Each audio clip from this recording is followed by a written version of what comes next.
চিন্নাস্বামীতে আবার সেই চেনা দৃশ্য। আইপিএল 2026-এর উদ্বোধনী ম্যাচেই রাজকীয় শুরু করলেন কিং কোহলি। 202 রানের বিশাল লক্ষ্য তাড়া করতে নেমে হায়দ্রাবাদ কিংসের বোলারদের তুলোধুনা করছে আরসিবি। আর সামনে থেকে নেতৃত্ব দিয়েছেন স্বয়ং বিরাট কোহলি। মাত্র 29 বলে খেললেন অপরাজিত 50 রানের এক বিধ্বংসী ইনিংস। চিন্নাস্বামী আজ যেন ফিরে পেল তার পুরনো রাজাকে। রান তাড়ায় আজ কোহলি ছিলেন অপ্রতিরোধ্য। 4 ছক্কার ফুলঝুরিতে মাঠের চারপাশ মাতিয়ে রেখেছেন তিনি। 29 বলের এই 50-তে তিনি প্রমাণ করেছেন কেন তাকে রান চেজের সেরা মাস্টার বলা হয়। প্যাট কামিন্স থেকে শুরু করে হায়দ্রাবাদের কোনো বোলারই আজ বিরাটের ব্যাটের লাগাম টেনে ধরতে পারেনি।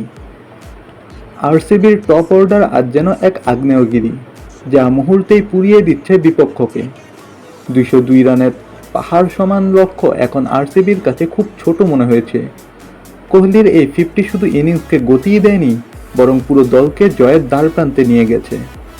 চিন্নাস্বামীর গ্যালারিতে কোহলি কোহলি গর্জনে আজ কান পাতা দায়।